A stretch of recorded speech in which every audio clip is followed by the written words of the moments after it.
And it is March 28th, 2022, and today we're going to talk about planning and zoning and building permits.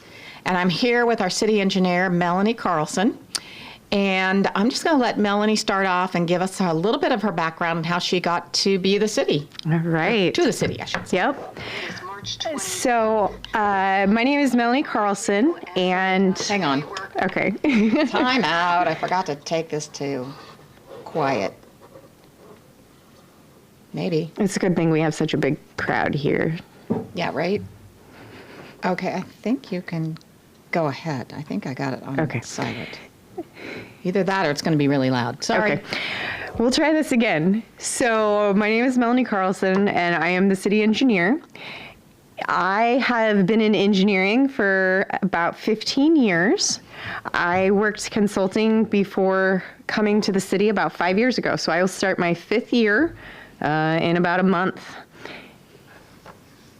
And when people ask me what I do for the city, I jokingly tell them that any construction within the city is my fault, whether it is on public property or private property. And so today we're going to talk about the private side of things. And planning and zoning, the planning and zoning department covers a lot of different topics, including rental inspections and nuisances. We're not really going to touch on those today, but it also includes the building permits and the right-of-way permits. And so that's what we're going to talk about today. Great. So let's start. Yeah, I know you wanted to talk a little bit about changes that are coming up or more recent changes. Right. So like I said, I started with the city 5 years ago, and one of the things I was tasked with was to do some updating in the planning and zoning department. Having been on the consulting side before coming here, I knew some of the rules or some of the code sections that needed updating. Parking is one of them. But I've also been trying to update the forms. I'm not as far along as I'd like to be, but I bring this up because if you've built a house or built an addition within the last 5 years, some of the regulations have changed since then. The contractors don't necessarily know these changes have happened. So if you hear nothing else or remember nothing else from today's conversation, is when in doubt, come and talk to us. 9 times out of 10, it is going to cost you nothing or even save you money by coming and talking to us before you start and before you purchase your material.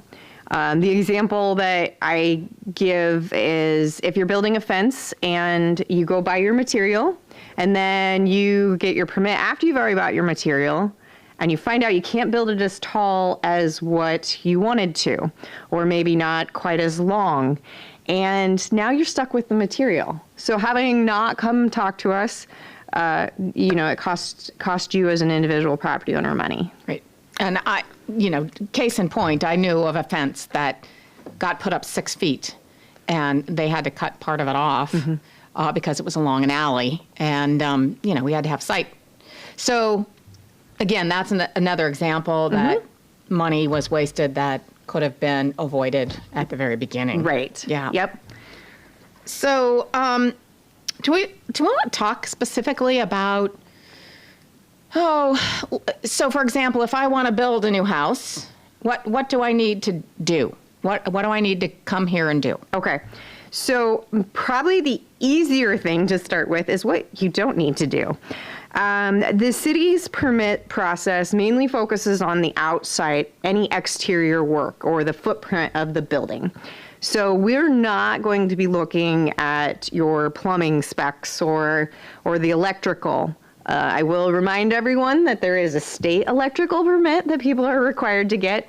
We don't oversee anything that does with the electrical, but you still need to talk to a licensed contractor for doing electrical work. So again, we're focusing on the exterior stuff, the footprint. If you're building a new home, we're going to check and see where that house sits on the property. And one of the questions we get asked a lot is, why such a large front yard setback? And there's kind of two purposes for a front yard setback. One is so that you have a uniform look in the neighborhood. That's the planning and zoning, or the zoning, what's the word I'm looking for, concept or theory that is used in Fairfield and in a lot of the United States, is to have uniform up and down the street. But the other reason is the safety or the sight distance of things. And so when someone comes to an intersection, we want them to be able to look left and right to see any oncoming cars, oncoming pedestrians, and not have, whether it's a bush or a house or a garage or a fence, any of those things that might be blocking the driver's view. So there's the aesthetic side of the setbacks, and then there's also the safety. Okay, great, thank you. Let's talk about remodeling a detached garage to rent it. I'm jumping down here a little bit. It's good. Or jumping around a little bit, so. So as I said, that we're not concerned with interior work that people are doing, with one exception, and that's going to be remodeling an accessory structure or a detached garage. I know that there's a lot of people who would like to remodel their garage for some extra income, maybe have the term mother-in-law suite, but we do not allow those in the city of Fairfield. My understanding is it is a safety concern from fire perspective, that a fire department's not going to come up to a garage and expect to have someone living there. And so we don't allow that. There are some things we could split a property off. We could help you if you're really interested in doing it. But just remodeling that garage into a rental or a mother-in-law suite is not allowed. Detached or attached garage is a little bit different, but a detached or a building that's farther away from the primary structure is not allowed. Would you say that's normal in most cities? Or is it a mix, or do you know? I don't know that one. Okay, just was curious, because I know people have asked me about that as well. And so just was curious. Yeah.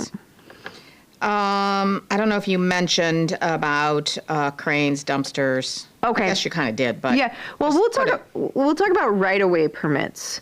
Yeah, I'm going to jump down to down here.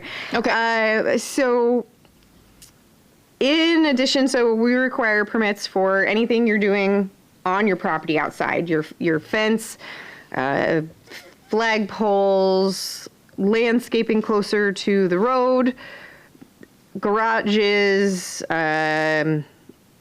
fire pits, and but we also require permits for anything that happens in the city right away. Generally, this is going to be the area between the sidewalk and the street. A lot of that work is going to be utility related, your water line, your sewer line, but it also includes trees. So contractors digging within the right-of-way have to be bonded and insured. And this is a rule that the city has always had, but we've been enforcing it more recently. So it goes back to there has been some changes in how we operate the planning and zoning department within the last couple years. So the city has a list of bonded and insured contractors. Contractors can provide the city with their insurance and their bond, and then we put them on a list that's available on our website. So if someone says, hey, I need to fix my sewer line, who can I talk to? We direct them to that list because then they know that contractor is allowed to work within the city of Fairfield. If you're replacing the water line, all we need is the right-of-way permit. Does the contractor come and get that, or does the owner come and get that? Well, it depends on how you have it set up with your contractor. I will say, based off of different cases that have been to the Board of Adjustment, that if you're having your contractor get your permit, have them be liable for following the rules. We've had cases at the Board of Adjustment where the contractor got a permit, made changes during construction, and then all of a sudden the property, whatever the contractor was building, isn't in compliance.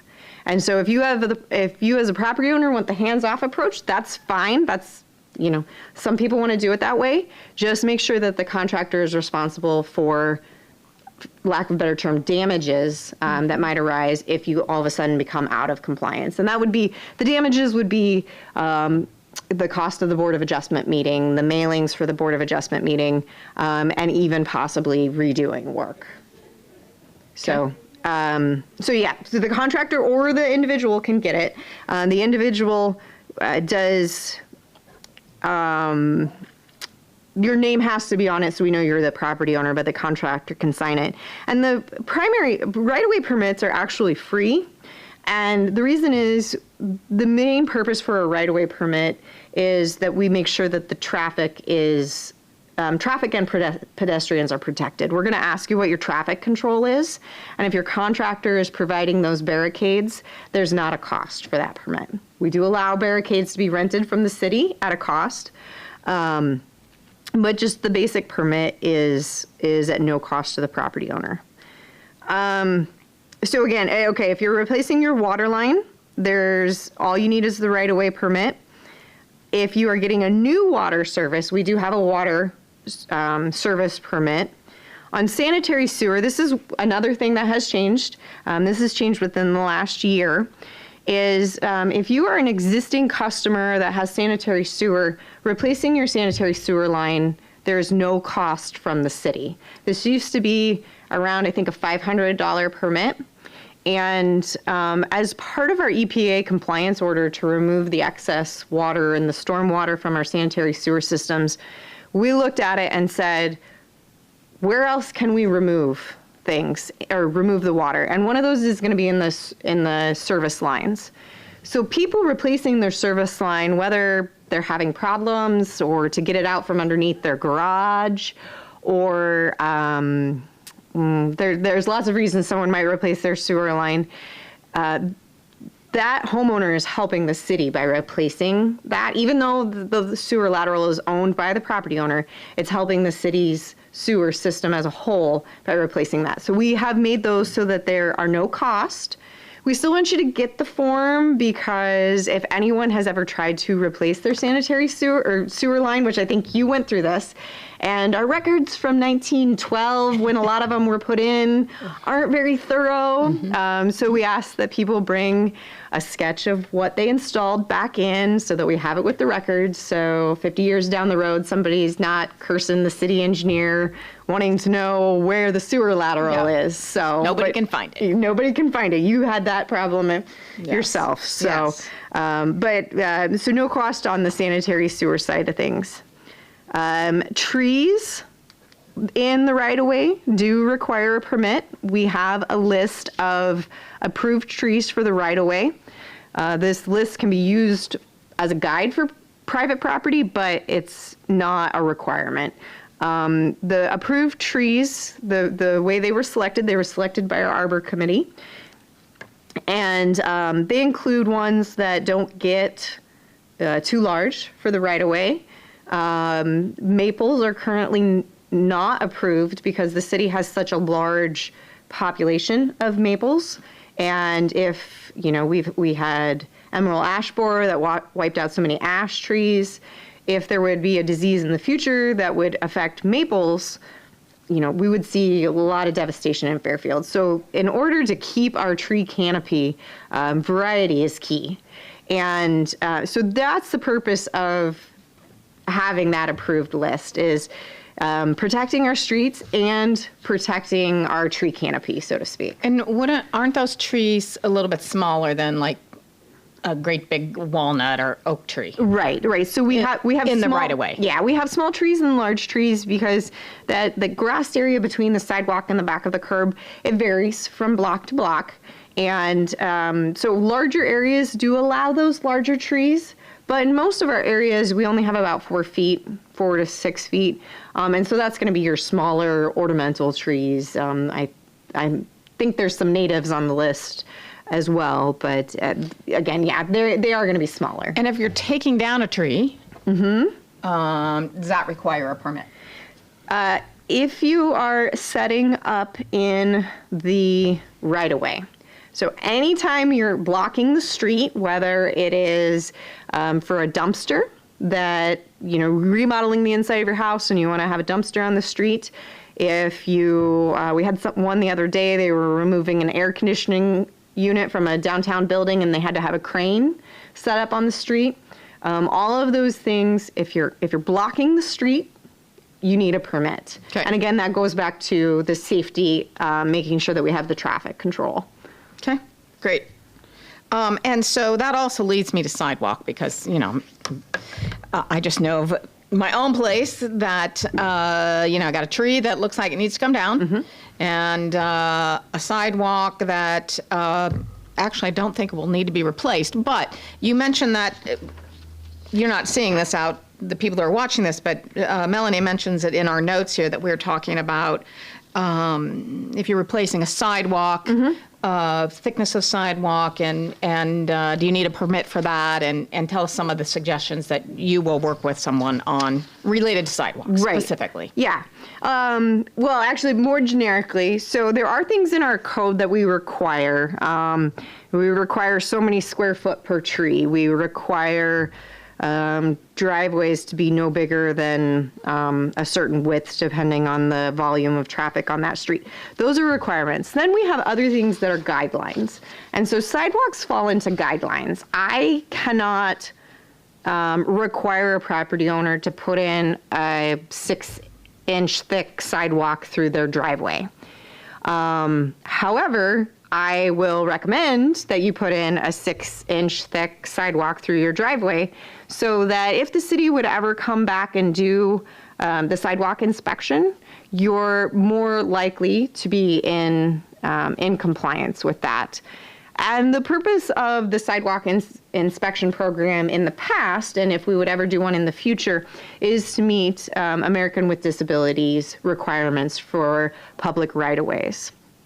Again, that's another rule that is always changing, but we can provide you with the guidance in order to do that sidewalk to put you have the best chances of being in compliance in the future. And we're going to be looking at sidewalks this year, isn't that correct? We are?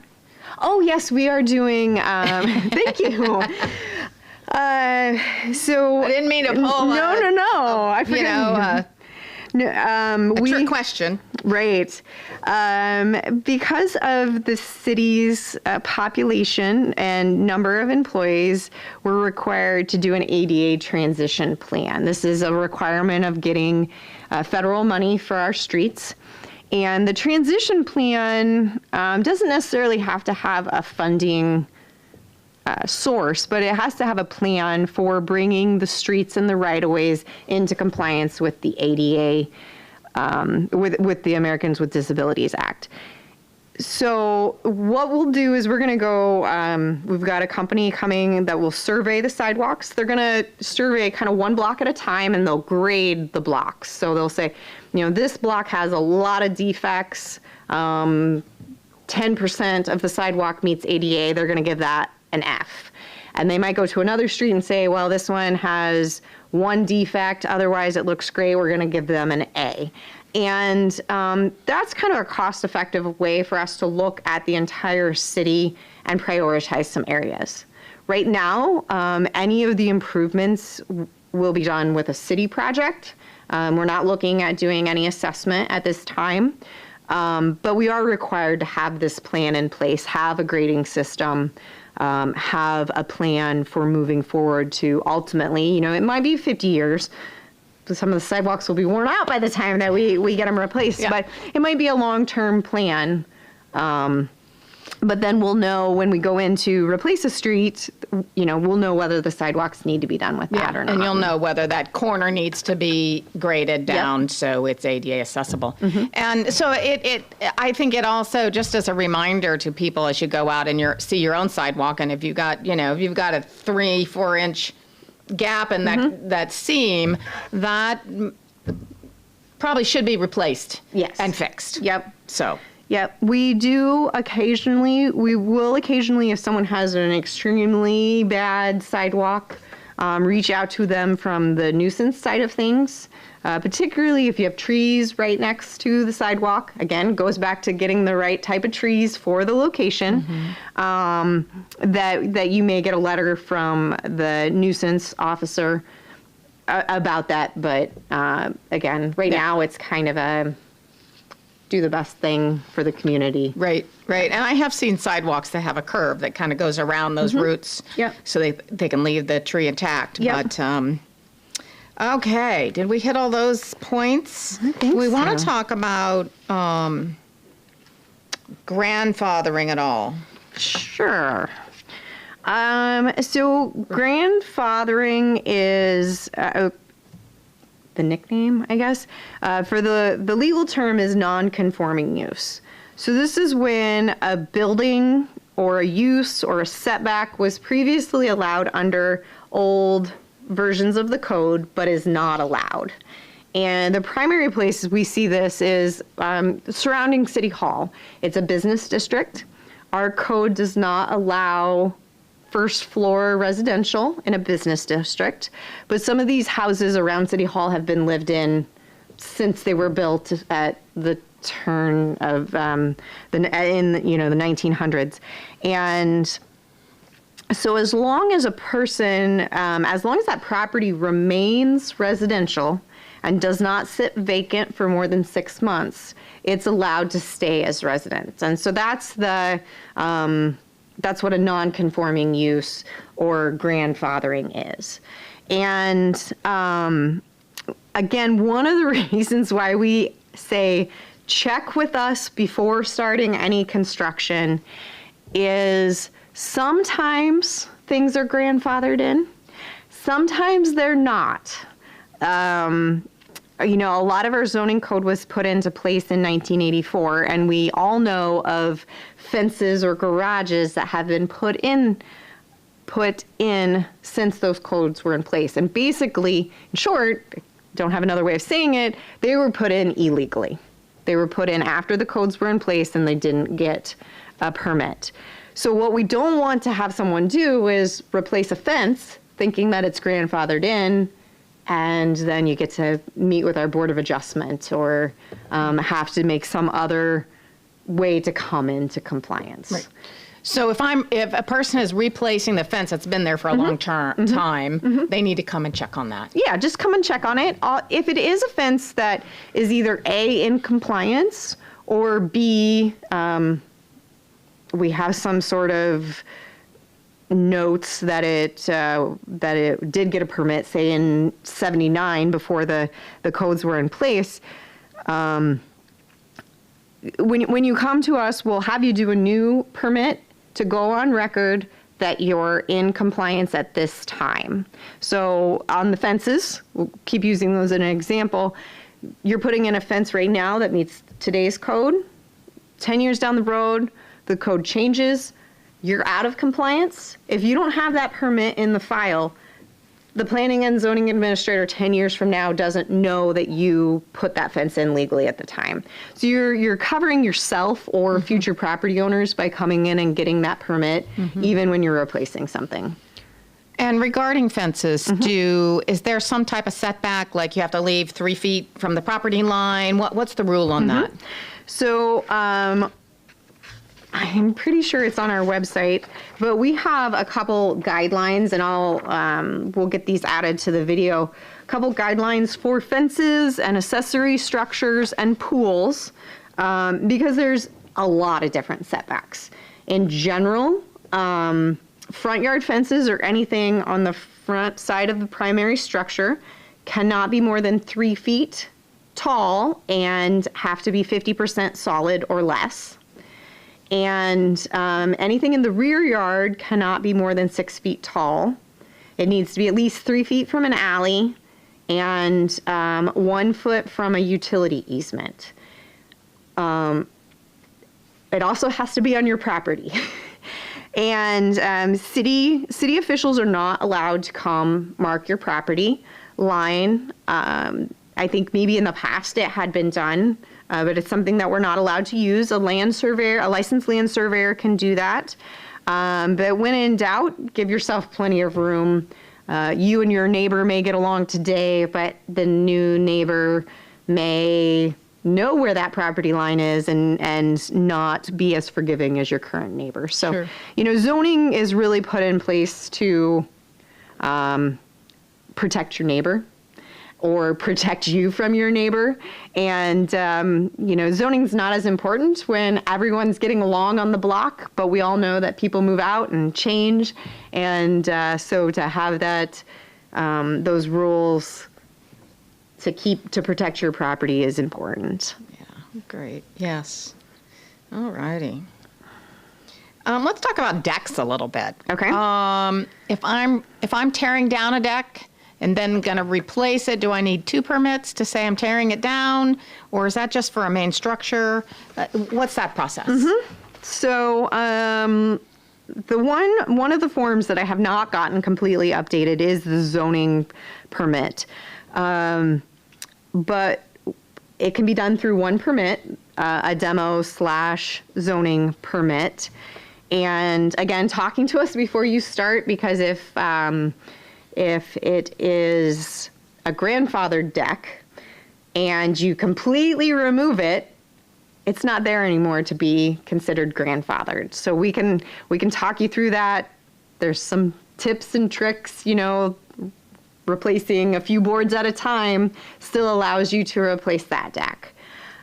We are also, one of the things that we're working on, economic development's going to be seeing this in a couple weeks, is changes to our non-conforming use section of our code that's going to better allow people to replace existing structures. We don't, somebody's got a porch that is doesn't meet the setbacks. We don't want people living with a dilapidated porch or a dilapidated deck just in order to not have to deal with planning and zoning. So we do want to make that easier because we do want, safe and nice looking structures. But currently the way our code reads is that deck would need to meet setbacks. Okay, great. What about signs? Okay, so signs, I don't know as much detail about, but we do require permits for signs, and this is going to, primarily apply to business district. Flags are exempt, but whether it's drawing a blank, the signs that stick out. Blade sign. Blade sign, thank you. Blade signs, lighted signs, window signs, all of those things in a business district, we do have regulations on them. And I think you were on the council when we put into place the sign ordinance for the downtown. So the downtown area has more stringent requirements on the sign. I think one of them is that it can't have scrolling letters. Yeah. The whole idea way back when we did that, because I was very involved in that, was so that, and we used to call it the Las Vegas feel. We didn't want to feel like Las Vegas with a lot of flashing lights, and we wanted Fairfield to be quaint, particularly in our downtown district, which is a historic district. So that was the idea behind that. I know that, we knew at the time that we wouldn't get it all perfectly right, and people would come and say, hey, they want something different. So they certainly can come and ask for a variance and that kind of thing. And I think that's happened over time. I think there's been some tweaks to the sign ordinance over time. Yep. And so that was all good. And out in your neighborhoods, I don't think, if you've got a home-based business, you can put a small sign up, like on your garage or something like that. Yep. So, but normally you're not putting a sign in your yard. Right. And most of our areas, the scrolling, in our downtown and in the residential areas, the scrolling wouldn't be required, whether it's a distraction to the drivers or, can be a nuisance for the property owners, or some of the reasons by that. Also with our downtown ordinance is the Iowa DOT has a whole set of rules related to signs as well. And so that downtown area, I don't know necessarily intentionally, aligns with some of the more strict regulations that the DOT requires. And so if you are a business that's along Highway 1, we will send you to the DOT sign department first. And if it's okay with the DOT, we'll sign off on it. But the DOT has a whole set of rules really related to everything. I mean, everything we've talked about today, driveways, sidewalks, work within the right of way. DOT has a set of rules, all their own. We accept, you get a DOT permit, we'll accept it. But if you're along Highway 1, proceed with caution. They have more people out and about than the city does as well. So they're if you don't get a permit, they're gonna see it a lot sooner. The district office is south of town. And so all of those individuals have to come through on Highway 1 to go to lunch or to go home or whatever it might be. And they see everything. Yeah, they're paying attention, They right? are. Yeah. Yep. So let's talk about solar installations. What can people do within the city now? Okay. So if it's a roof-mounted structure, it can, there's no permits needed. No permits from the city. Now, again, there may be an electrical permit that's required at the state level. So that can be a roof mounted on your house or on your garage or on a detached garage. The only time we would need a permit from the city is if it's a ground-mounted structure. So a ground-mounted structure then falls into the accessory definition. And again, I've got, we have a one-page guideline for where accessory buildings or structures can be located. But the solar falls into that category. Okay. So it would be a regular zoning permit. Great. Okay. And you had subdividing here within the city and within 2 miles of the city. You want to talk a little bit about what issues there? Yep. So the city has a subdivision process. We do have an ability to divide lots and approve them in-house. But one of the functions of the Planning and Zoning Commission is to approve those. And so any lot division or changes in property line within the city and within 2 miles of the city require to get a city subdivision permit. And, whether it's we now have a classification for conveyance. So if you're going to take 5 feet from your property and sell it to your neighbor, that gets approved. And one of the requirements is that 5 feet has to be combined with that other lot, because we don't want a 5-foot lot floating around that doesn't have, a value alone. It needs to be attached to the property owners. Something like that we can approve just in-house. Relatively minimal fee for that. The recorder's office and the courthouse is looking for these, and they will deny recording that subdivision application if you don't have the city sign off on them. So again, whether you're just moving your property line to give your neighbor a little more room, or you're splitting off a whole half of your lot in order to build a second residence, all that needs a subdivision permit. Great, thank you. I was going to ask a question and then it just left me. So if I think of it, I'll come back to it. Let's not get into nuisances tonight because we could probably talk quite a while about that. Well, I will say. You want to say something No, about I do that? want to say, because one of the questions we've been getting is, now that Scott Vaughn has moved on, how are we handling things? Sure. So Don Travis and I are handling the building permits. Dawn is still doing the administrative work related to the rentals. The fire department is going to continue to do the rental inspections. This is, rentals. Typically, an apartment building is going to have more people than a single family residence. And so the fire department really wants to be able to see those buildings and know what to expect if they would ever, God forbid, ever have to be in one of those buildings. So the fire department's going to continue to do the rental inspections, but we're going to continue scheduling them through Dawn. Okay. On the nuisance side of things, Arron is actually taking over a lot of that right now. We do have a new form for people to file complaints, because we are one person short in the planning and zoning right now. The form helps us just keep track of the calls that we get. So. Yeah. And, I'll just say up to now, I mean, with Scott, he was part-time fire chief and part-time code enforcement. And so we were more reactive, I would say. And he would go out when there was a complaint. We want to be more proactive and making sure that things are taken care of a little bit more quickly. And so hopefully we'll get to that. Yep. And we are mentioning the whole part-time fire chief. So moving forward, the fire chief is going to be a part-time position on its own, and code compliance is going to be a full-time position. So we have that job out right now for people to apply, but we will be looking at a full-time position that's going to be, again, more reactive on these nuisance side of things. But we could talk for, like you said, nuisance is its own show. Yeah. And so we're into this about 40 minutes, and we've got a couple more topics. I want to save tiny homes for last because I think that is a topic that people are interested in. But you wrote a couple more things.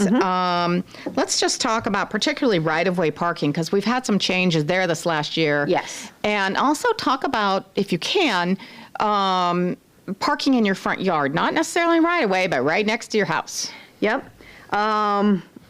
So last year, the city council actually passed a change in the ordinance to prohibit parking in the right-of-way. So the area between the sidewalk and the back of the curb. However, the council instructed us not to publish it in the paper. So ordinances do not become official until they're published in the paper. The council specifically asked not to have that because at that time we didn't have a right-of-way parking permit process. We knew that we wanted to put some guidelines on it. We understand, some lots are small enough and the right-of-way may be the only place. We have it in our business district a lot. People are parking. So some of the nuances associated with parking in the right-of-way have not been figured out. So even though the ordinance has been passed, it's not enforceable yet. That being said, because the ordinance has passed, we do know that we're closer to having limits on no parking than we are not. So we encourage people to find other means to not rely solely on that right-of-way parking for your rental, because we do know that's going to be something that that is coming down the pike, and I don't think that grandfathering is going to be as allowable in this type of situation. Do we have a time frame for that at this point? Have you been talking about it at the city level? We've been talking about it at the city level. I have some draft permits, just finding a good time for myself and Public Safety Committee to look over it. We do actually already not allow parking in the front yard. So the section, again, between the house and the sidewalk in this case. The code already doesn't allow it. It's one that we have not been enforcing quite as much, but it is one that I see us enforcing more. We also, our code says that for a rental property, you have to have so many parking spaces per unit. That's already in our code. It is something that we have not enforced. Not necessarily anyone's fault. It's just even coming into the position, the person before Scott didn't enforce that parking quite as much. Yeah. So that's going to be, knowing that the council wants to kind of clean up the front yards and that right away, we're really encouraging people to try and take care of it now before something comes forward and they have to take care of it. So that brings up a question. If someone's converting a single family home, like a larger old home, to, let's say, a 2-apartment in that single family home, is that something they need to come for a permit? So all rentals need to be registered with the city. The registering it is at no cost as long as you do it within 60 to 90 days. I don't know for sure. Nothing I say, no measurements I say here are legally binding, just in case. But so if you register within so many days, there's no cost to that, and the only cost is for the inspection. So if you're doing that conversion, we're going to ask you at that time, if you are a landlord that travels, we'll ask you for a property manager, someone that we can contact if you're out of town. We'll talk to you about the parking and water service and some other things on how those are going to be handled when you're converting from single family. So the actual conversion, the interior work doesn't need a permit, again, except for your electrical state permit, but your rental does need to be. Yeah. But, before you go and spend a lot of money converting that house, come into City Hall and talk to someone, because there are other, obviously, there's other issues that you need to take care of before you really decide to do that conversion. Right. So. You'd hate to have new walls put in and then find out that you need to redo some plumbing in order to have each unit have their own water meter. That's up to the individual property owner, whether each unit has their own meter or if utilities are included in the rent. But if you're going to go with the first option, you got to get that plumbing taken care of before you get your new walls put up. Yep. And again, we don't want parking vehicles on that between the sidewalk and the street. Yep. And even just the simple thing of, like you say, sight, that becomes a problem. We've had to tow more than one vehicle when we've got a water main leak under where that vehicle is parked. So there's many different city issues that are they're impacted by that. So do you want to discuss anything more about the upcoming things before we go back to tiny homes and finish us off?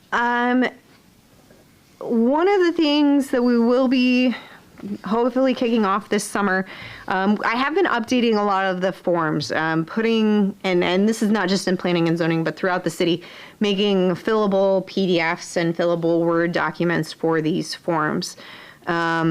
So if you're a contractor and you've kept a couple forms around your office to make it easier for application, come in and get the new forms. Hopefully we're making things easier for people, and since they are new forms, I'll definitely take any suggestions, or you find a typo, let me know, because we're still in a process of updating these things. Great. All righty.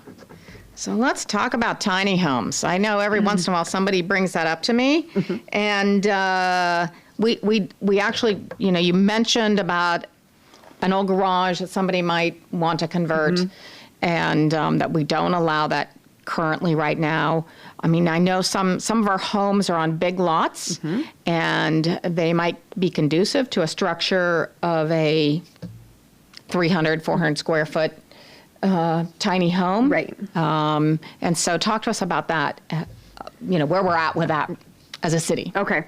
So in the big picture, that we have 5 different residential zones. We have an R1, R2, R3, R4, and R5.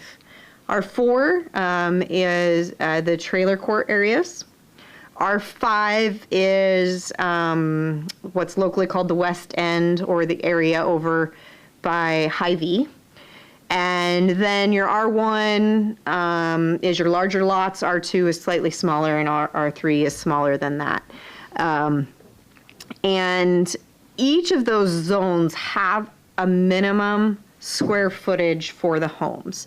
And it depends on whether it's a 1-story or a 1.5 or a 2-story. But just in general, a 1-story home in an R1 requires a 1,000 square foot minimal building area. R2 and R3 require an 800 square foot, and R5 requires a 700 square foot. So tiny homes have a very broad definition. And so I bring up those square footage because, particularly in the R5, something that we've changed just within the last year, 700 square feet is still very small. And at least from my standpoint with 3 kids. So, depending on exactly what you call a tiny home, it may be allowed in our current code. So again, talk to us, see how we can help you. As I mentioned earlier, having a mother-in-law suite in the backyard is nice. I understand the concept of it, but from a safety perspective, we're not allowing it. If the lot is large, maybe along the street, you could split off a portion of that and have, a 800 square foot building. We require all of our properties to have 40 foot of frontage. So again, if it's a long lot, you're not going to be able to split off that back and have a separate home in there. One of our exceptions, though, on that tiny homes is a different type of zoning that we have called planned unit developments, or PUDs. And the code defines that as an area of 1 acre or more that has set developmental standards for that. So one of the developments that are happening in North Campus Village, a couple of them are in planned unit developments, but probably the most notable one is in the area of where the Catholic Church used to be. Between third and fourth. Yep. And Grimes and Depot. And the property owner there owned enough lots that they were able to get at least an acre. And they came to the planning and zoning and they said, we want to build, I think it's 450 square foot homes. This is how we're handling the utilities. This is how we're handling the parking. This is how we're handling the common space. So they answered all those questions that our zoning code lays out for other areas. But the planned unit development, is exactly what it what it says. It's an area that's planned for a specific type of construction. And right now, that's really our only mechanism to do a true tiny home of, 500 or. And those are shared wall construction. Yes, the ones in that area are shared walled construction. We do have some large tracts of land that are served by city utilities that if some people wanted to create a planned unit development and build some tiny homes, we'd love to see it. But tiny homes not on wheels, correct? Correct. It would depend on how your PUD is set up, but tiny homes on wheels, I don't see our Planning and Zoning Commission approving that. They would like to see them on foundations.